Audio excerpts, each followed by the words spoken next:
Gimana?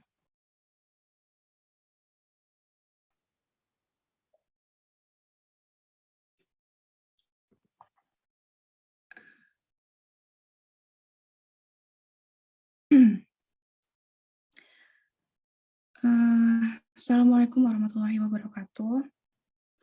Selamat pagi Bapak Magis dan teman-teman semuanya. Di sini saya akan menjadi moderator dari kelompok 5. Langsung saja kita mulai pada sesi presentasi. Ini sudah tertampil PPT dari kelompok 5. Untuk kelompok 5, waktu dan tempat saya persilakan.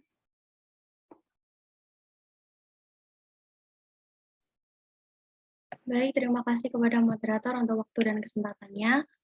Assalamualaikum warahmatullahi wabarakatuh. Kami dari kelompok 5 akan mempresentasikan materi hasil diskusi kami mengenai jumlah uang beredar dan permintaan uang.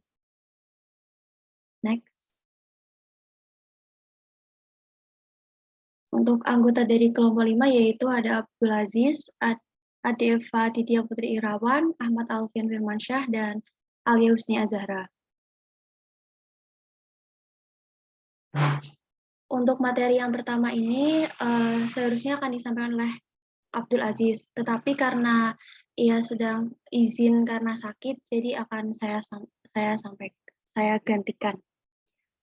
Pada bab ini kita mendefinisikan kuantitas yang sebagai jumlah dolar yang dipegang publik dan kita mengasumsikan bahwa Bank Sentral Amerika Serikat menurunkan jumlah dolar dalam sirkulasi melalui operasi pasar terbuka. Jumlah uang beredar tidak hanya ditentukan oleh kebijakan yang bank sentral, tetapi juga oleh perilaku rumah tangga yang memegang uang dan bank di mana uang disimpan. Secara sistematis, uang beredar dapat dirumuskan sebagai berikut. M sama dengan C plus D. Next. Perbankan dengan cadangan 100%. Deposito yang diterima bank tapi tidak dipinjamkan disebut cadangan atau reserve. Sebagian cadangan ini berada di bank lokal di seluruh negeri, tetapi sebagian besar ada di bank sentral seperti Bank Sentral Amerika Serikat. Perbankan dengan cadangan 100% atau 100% reserve banking merupakan sebuah sistem di mana seluruh deposit dijadikan sebagai cadangan bank hanya menerima deposito, menjadikan uang itu sebagai cadangan dan menyimpannya sampai pemiliknya menarik uang itu atau menulis cek. Jika bank memegang cadangan 100%, sistem perbankan tidak mempengaruhi jumlah uang beredar. Next. Perbankan cadangan fraksional. Next. Perbankan cadangan fraksional atau fractional reserve banking yaitu di mana bank hanya memegang sebagian dari depositonya sebagai cadangan. Jadi dalam perbankan, sistem cadangan fraksional bank menciptakan uang. Kemampuan sistem perbankan menciptakan uang adalah perbedaan utama antara bank dan lembaga-lembaga keuangan lainnya. Proses mentransfer dana dari penabung ke peminjam disebut perantara keuangan atau financial intermediation. Bank adalah satu-satunya lembaga keuangan yang secara langsung mempengaruhi jumlah uang beredar. Ingatlah bahwa sistem cadangan fraksional perbankan menciptakan uang namun tidak menciptakan kekayaan. Model jumlah uang beredar. Next. Setelah mengetahui bagaimana bank menciptakan uang, selanjutnya kita akan pelajari mengenai hal-hal yang menentukan jumlah uang beredar. Model jumlah uang beredar di bawah cadangan fraksional perbankan. Model tersebut terdiri dari 3 variabel eksogen, di antaranya yaitu yang pertama ada basis moneter atau monetary base yang disimbolkan B besar. Pengertiannya merupakan jumlah dolar yang dipegang sebagai mata uang atau C dan sebagai cadangan R oleh bank. Basis moneter ini secara langsung dikendalikan oleh bank sentral. Variabel yang kedua ada rasio deposito cadangan atau reserve deposit ratio atau double R merupakan suatu bagian dari deposito yang dicadangkan oleh bank. Rasio deposito cadangan ini ditentukan oleh kebijakan bisnis bank dan undang-undang perbankan. Untuk variabel yang ketiga ada rasio deposito uang kartal atau currency deposit ratio atau CR yang merupakan jumlah uang kartal atau mata uang C yang dipegang orang dalam bentuk rekening giro atau demand deposit disimpulkan dengan D. Ketiga model ini menunjukkan bagaimana jumlah uang beredar dan bagaimana kebijakan FED beserta pilihan bank serta rumah tangga dalam mempengaruhi jumlah uang beredar. Next. Definisi jumlah uang beredar dan basis moneter. Disimbolkan M sama dengan C plus D, B sama dengan C plus R. Persamaan pertama ini menunjukkan bahwa jumlah uang beredar merupakan jumlah uang kartal atau mata uang dan uang giral atau rekening giro. Sedangkan untuk persamaan yang kedua, itu menyatakan bahwa basis moneter adalah jumlah mata uang dengan cadangan bank. Untuk mencari jumlah uang beredar dari ketiga fungsi variabel eksogen, B, double R, dan CR, dengan cara membagi persamaan pertama dengan persamaan kedua, dapat dinotasikan sebagai berikut. M per B sama dengan C plus D per C plus R. Lalu membagi kedua persamaan di sebelah kanan dengan D atau rekening giro. Sehingga notasinya M per B sama dengan C per D plus 1 per C per D plus R per D. Untuk C per D sendiri merupakan rasio deposito uang kartal atau CR, dan R per D itu merupakan rasio deposito cadangan atau RR. Next. Lalu persamaan berikut menunjukkan bahwa bagaimana jumlah uang beredar bergantung pada ketiga variabel eksogen, yang dapat dinotasikan M sama dengan CR plus 1 per CR plus double R kali B. Sehingga dapat dikatakan bahwa jumlah uang beredar bersifat proporsional terhadap basis moneter. Faktor proporsionalitas atau CR plus 1 per CR plus double R merupakan M kecil yang disebut pengganda uang atau money multiplier. Maka dapat dinyatakan sebagai berikut notasinya. M besar sama dengan M kecil kali B besar. Setiap dolar dari basis moneter menghasilkan M dolar uang karena memiliki pengganda terhadap jumlah uang beredar. Basis moneter biasanya juga disebut sebagai uang berdaya tinggi atau high powered money. Untuk M besar sendiri ini merupakan jumlah uang beredar. Next.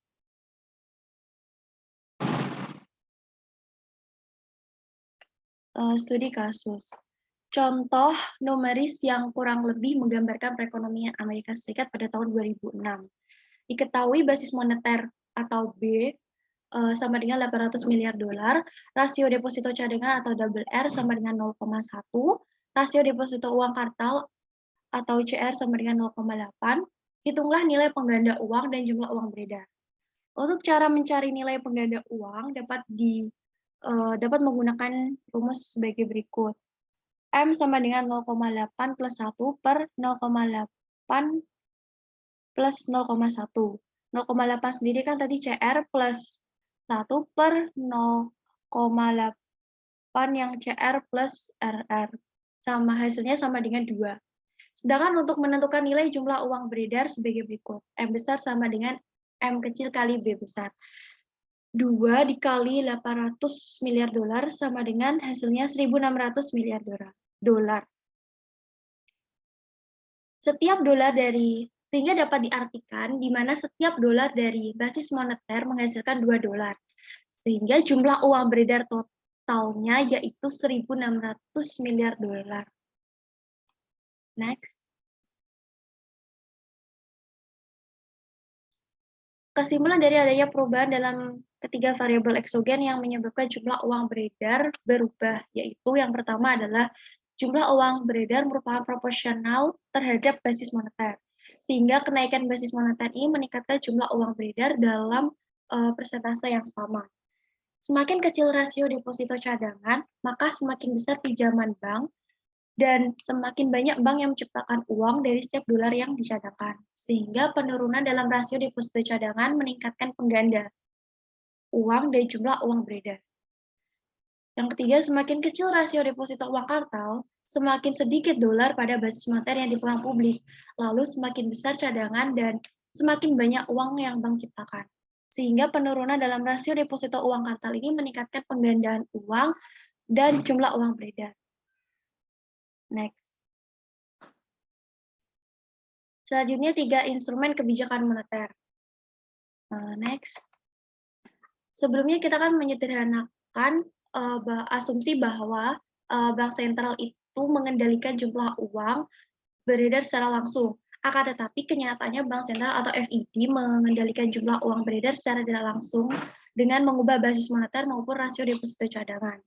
Untuk itu, bank sentral ini memiliki 3 instrumen kebijakan moneter, diantaranya yaitu yang pertama ada operasi pasar terbuka atau open market operation, yang merupakan pembelian dan penjualan obligasi pemerintah oleh bank sentral. Ketika bank sentral membeli obligasi dari publik, jumlah dolar yang dibayarkan untuk obligasi itu akan meningkatkan basis moneter, sekaligus jumlah uang beredar. Lalu ketika bank sentral menjual obligasi kepada publik, jumlah dolar yang diterima menurunkan basis moneter dan jumlah uang beredar atau Kebijakan operasi pasar terbuka ini sering digunakan oleh Bank Sentral Amerika Serikat. Untuk instrumen yang kedua yaitu persyaratan cadangan atau reserve requirement, yang merupakan peraturan bank sentral yang menuntut bank untuk memiliki rasio deposito cadangan minimum. Kenaikan dalam persyaratan cadangan akan meningkatkan rasio deposito cadangan dan menurunkan pengganda uang serta jumlah uang beredar. Perubahan dalam persyaratan dalam cadangan paling jarang digunakan oleh Bank Sentral Amerika Serikat. Untuk instrumen yang ketiga yaitu tingkat diskonto atau discount rate, yang merupakan tingkat bunga yang dikendalikan Bank Sentral ketika memberi pinjaman kepada bank meminjam dari Bank Sentral ketika cadangan bank itu terlalu sedikit untuk memenuhi persyaratan cadangan. Semakin kecil tingkat diskonto, maka semakin murah cadangan yang dipinjamkan. Dan semakin banyak bank yang meminjam dengan fasilitas diskon window bank sentral. Sehingga dari ketiga kebijakan tersebut memberi bank sentral ini kekuatan yang cukup besar untuk mempengaruhi jumlah uang beredar, akan tetapi tidak dapat mengendalikannya dengan sempurna. Next. Untuk materi selanjutnya akan disampaikan oleh rekan saya. Materi selanjutnya akan saya sampaikan mengenai permintaan uang. Permintaan uang merupakan sejumlah uang yang ingin dipegang atau dimiliki sebagai harga yang tunai. Permintaan uang adalah kebutuhan masyarakat terhadap uang tunai. Pada dasarnya, permintaan uang memiliki arti sebagai suatu keinginan masyarakat untuk mewujudkan bagian tertentu dalam bentuk uang kas. Next. Teori kuantitas. Permintaan akan uang akan keseimbangan uang real bersifat proporsional terhadap pendapatan, yang digambarkan dengan M per P pangkat D sama dengan K kali Y. M per P adalah keseimbangan uang real, M sama dengan jumlah uang beredar, P sama dengan tingkat harga, Y adalah pendapatan atau output, dan K adalah proporsi permintaan uang terhadap pendapatan atau output, berapa banyak uang yang ingin ditahan orang dari pendapatannya. Permintaan akan uang akan meningkat ketika output atau pendapatan meningkat. Next. Teori Keynesian. Permintaan untuk keseimbangan uang real bergantung pada I dan Y. I adalah tingkat suku bunga dan Y adalah pendapatan atau output, yang digambarkan dengan M per P pangkat D sama dengan L dalam kurung I, Y. L adalah permintaan uang. Kuantitas keseimbangan uang real yang diminta berhubungan negatif dengan tingkat suku bunga, namun berhubungan positif dengan pendapatan atau output. Next.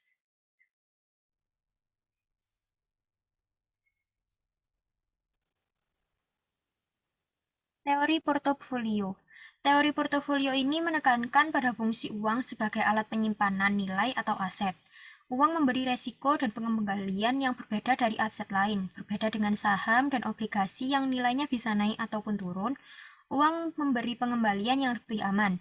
Itulah mengapa para ekonom menyarankan rumah tangga menyimpan uang sebagai portofolio optimal mereka. Hal ini ditunjukkan dengan M per P pangkat D sama dengan L dalam kurung RB, PE, dan W. RS sendiri merupakan pengembalian real yang diharapkan atas saham.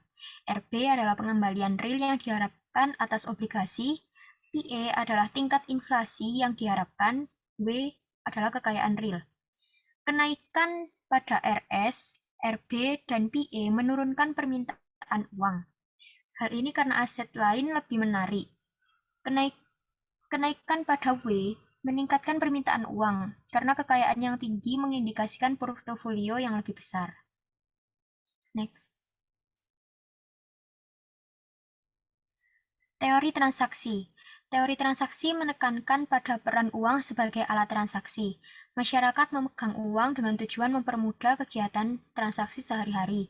Hal ini menunjukkan mengapa orang memegang uang dengan ukuran yang lebih sempit daripada memegang aset yang dimiliki, yang ukurannya lebih besar. Mereka bisa memutuskan berapa banyak uang yang ingin mereka pegang. Selanjutnya akan disampaikan oleh rekan saya.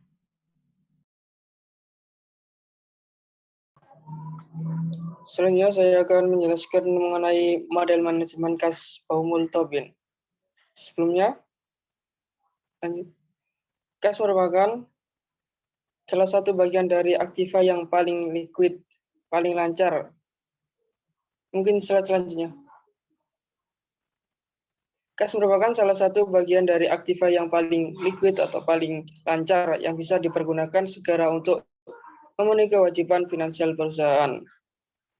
Kas yang dibutuhkan perusahaan baik digunakan untuk membiayai operasi perusahaan sehari-hari dalam bentuk modal kerja maupun pembelian aktiva tetap. Memiliki sifat kontinu untuk pembelian bahan baku, membayar upah dan gaji, membayar suplai kantor habis pakai, dan lain-lain. Dan tidak kontinu untuk pembayaran dividen, pajak, angsuran, hutang, dan sebagainya. Model Baumol-Tobin menganalisis biaya dan manfaat dari memegang uang. Manfaatnya adalah kenyamanan orang-orang memegang uang agar tidak perlu pergi ke bank setiap kali mereka ingin membeli sesuatu. Biaya kenyamanan ini adalah hilangnya bunga yang akan mereka terima jika uang itu mereka simpan di bank yang akan menghasilkan bunga. Untuk melihat bagaimana orang meng-trade off manfaat dan biaya ini, kita dapat melihat orang yang ingin membelanjakan $Y secara bertahap selama 1 tahun.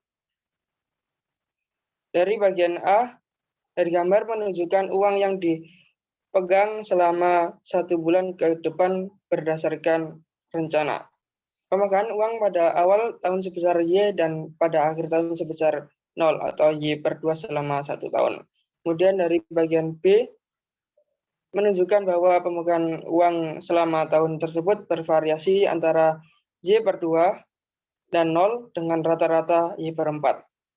Rencana ini mempunyai keunggulan karena secara rata-rata uang yang dipegang menjadi lebih sedikit sehingga individu hanya kehilangan bunga yang lebih kecil. Namun demikian, rencana ini juga memiliki kelemahan karena orang itu harus 2 kali ke bank. Kemudian dari bagian C, menunjukkan bahwa pemegang uang bervariasi antara Z/N dan 0 dengan rata-rata Z/N 2 kali N. Kemudian ini ada studi kasus, anggaplah biaya pergi ke bank adalah F. Kita bisa menganggap F sebagai nilai dari waktu yang dibutuhkan untuk pergi ke dan pulang dari bank serta mengantri ketika melakukan penarikan. Misalnya, jika perjalanan ke bank memerlukan waktu 15 menit dan upah seseorang adalah $12 per jam, maka F adalah $3. Selain itu, I menyatakan tingkat bunga karena uang tidak menempatkan bunga, maka I mengukur biaya oportunitas dan memegang uang. Slide selanjutnya. Sekarang kita dapat menganalisis pilihan N optimal yang menentukan permintaan uang untuk setiap N jumlah rata-rata yang dipegang Y per 2 kali N, sehingga tingkat bunga yang hilang adalah I per 2N karena F adalah biaya perjalanan ke bank. Maka biaya total melakukan perjalanan ke bank adalah F kali N. Biaya total yang menjadi beban individu adalah jumlah bunga yang hilang dan biaya perjalanan. Dapat disimpulkan dalam rumus jika biaya total sama dengan bunga yang hilang ditambah biaya perjalanan, yaitu IY per 2N plus FN. Dalam kasus model Bohmel-Tobin, semakin banyak jumlah perjalanan, semakin kecil bunga yang hilang, dan semakin besar biaya pergi ke bank. Selanjutnya.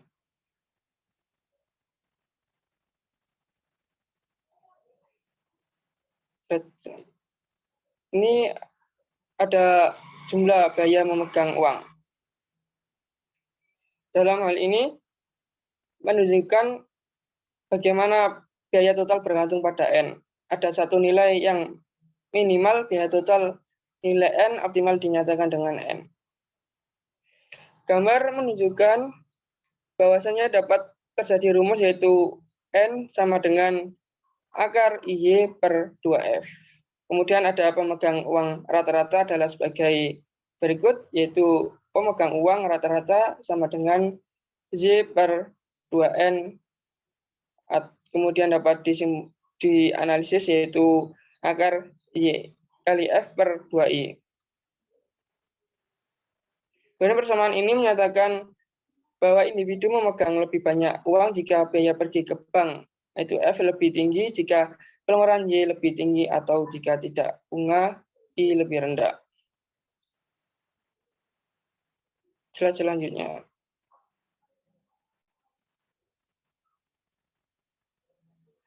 Inovasi keuangan aktiva yang segera dapat diuangkan atau disebut dengan near money dan kematian agregat moneter. Inovasi keuangan adalah sebuah tindakan menciptakan instrumen keuangan baru serta teknologi, lembaga, dan pasar keuangan baru. Singkatnya, inovasi keuangan adalah suatu perubahan atau perkembangan baru dalam hal finansial atau keuangan. Inovasi keuangan ini terjadi juga pada aset. Analisis makroekonomi tradisional mengelompokkan aset menjadi dua kategori, yaitu disebut uang, aset yang digunakan sebagai media pertukaran dan penyimpanan nilai dengan mata uang, rekening, dan cek. Kemudian ada aset yang digunakan sebagai penyimpanan nilai saham, obligasi, dan rekening tabungan yang bisa kita sebut sebagai near money. Near money terdiri dari aset yang telah memiliki likuiditas uang. Contoh cek yang bisa ditulis terhadap rekening reksadana. Near money menyebabkan ketidakstabilan permintaan uang dan bisa memberi sinyal yang salah tentang permintaan agregat. Salah satu responnya adalah menggunakan definisi yang luas tentang uang yang mencakup near money. Tapi sulit memiliki jenis aset apa yang sebaiknya dikembangkan bersama. Slide selanjutnya. Yang terakhir yaitu ketidakstabilan permintaan uang.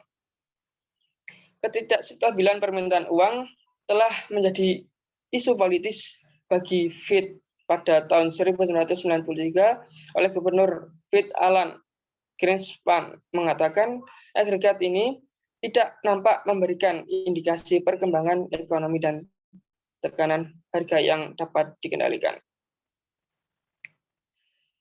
Selama tahun sebelumnya tumbuh 12%, kemudian tahun berikutnya tumbuh 0,5%. Bergantung pada bobot yang diberikan pada tiap ukuran, kebijakan moneter dapat sangat longgar, sangat ketat, atau di antaranya. Sejak itu, Fed membuat target untuk tingkat dana federal, tingkat bunga jangka pendek yang dipinjamkan bank kepada bank lain. Fed akan menyesuaikan tingkat bunga yang ditargetkan sebagai respon terhadap kondisi ekonomi yang berubah. Sekian. Saya kembalikan ke moderator. Oke, terima kasih kepada kelompok 5 atas presentasi yang luar biasa. Sesi selanjutnya ada tanya jawab yang akan dilakukan pada forum di Sipejar. Untuk teman-teman yang ingin bertanya, dipersilahkan untuk bertanya di forum Sipejar. Terakhir dari saya, terima kasih. Maaf jika ada salah kata dan perbuatan. Assalamualaikum warahmatullahi wabarakatuh. Waalaikumsalam warahmatullahi wabarakatuh.